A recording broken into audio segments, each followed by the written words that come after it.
Bienvenidos, worldwide fans of the planet's hottest entertainment with an edge. Jaime En Fuego here, welcoming you once more to my namesake program, Enfuegotainment. And you can just call me Fuego for short. Stoked to have you here once again for another Fresca Fuego review. And this one is all about the 2019 film Little Joe. And Little Joe is from Jessica Hausner, who is a Austrian filmmaker who had a bunch of attention for Little Rita, I believe it was, and then Hotel. Both of those were 2001 and 2004 respectively. And she has been busy at work on, a couple projects here and there, but this is another one that has gained her some significant attention once again, and most notably because Emily Beecham, I believe, I think she's an Australian actress if I'm not mistaken, she actually took the Best Actress Award at Cannes last year in 2019 for this film. And Little Joe is essentially about a mother who, she is so busy with her work as a botanist that is trying to, cross-pollinate and stuff and develop new species and things of that nature, presumably for both visual and for herbal matters and stuff like that.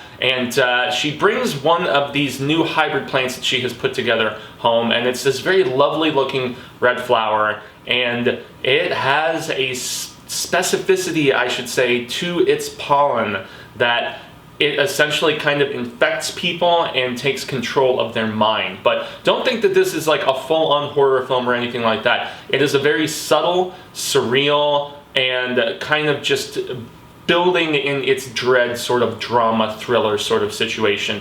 And yeah, it's really more so than anything about, a mother just not being able to connect with her adolescent son as he is getting a little bit older, and crumpled marriage and stuff like that, divided attention, between father and between mother, trying to, balance that along with work, along with being a parent. And so there's a lot of differing factors that kind of play into this, but really at the end of the day, it's about the creepy notion of could this plant actually be trying to just spread itself amongst people, a la, I don't know, like Invasion of the Body Snatchers-ish sort of situation, but we're not talking an otherworldly presence, we're talking like a genetically engineered presence. And Emily Beecham is fantastic in this film. She's very work-driven, but yet there is still a vulnerability, there is a care, a compassion. You can tell that even though she is so entrenched in her work that she doesn't have the time that she would desire for her son,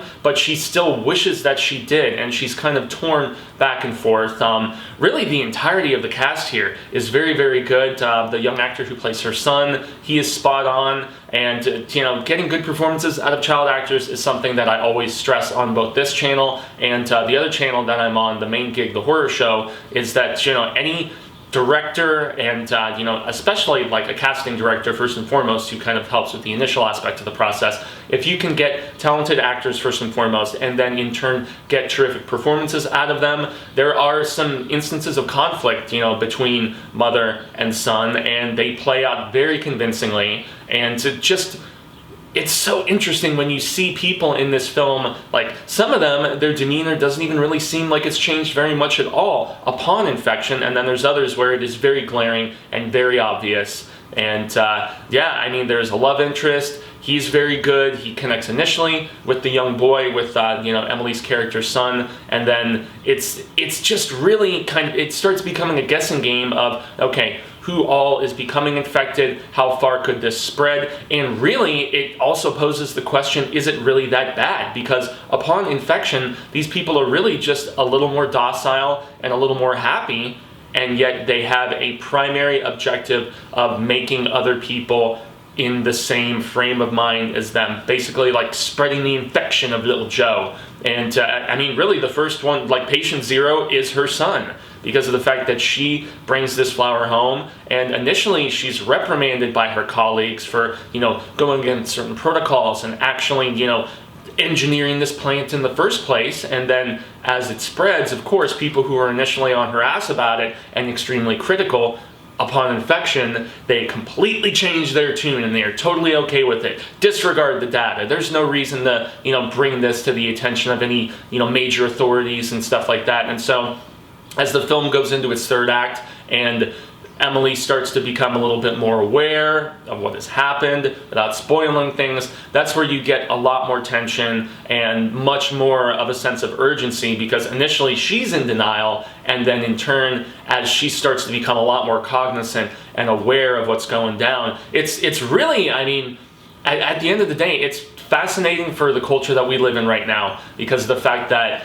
we're probably on a day-to-day basis at this point, if you venture out of your self-quarantined home and you're going out there into the world for, you know, trying to track down more toilet paper, or if, you know, you're out of groceries and you need to go get a meal or something like that, and you don't want to pay the additional fees for the, you know, delivery, DoorDash, Postmates, whatever the hell, you know, you're probably wondering, you're like leerily looking at people and you're like, does that person have it? Does that person have it? Does that person have it? You know? And that's really where Emily's character starts to get as the film really revs up, you know, as the second, you know, segues into the third act. And so it's that essence of paranoia that starts to seep into her that is so very relevant for this day and age. And this is a film that, while the traditional horror fans that love gore and all this other crap, you know, they're going to be turned off by it, but this was a masterfully made movie from, you know, the set design, like the look of the flowers. There is a little bit of digital enhancement, but as a whole, that's really just for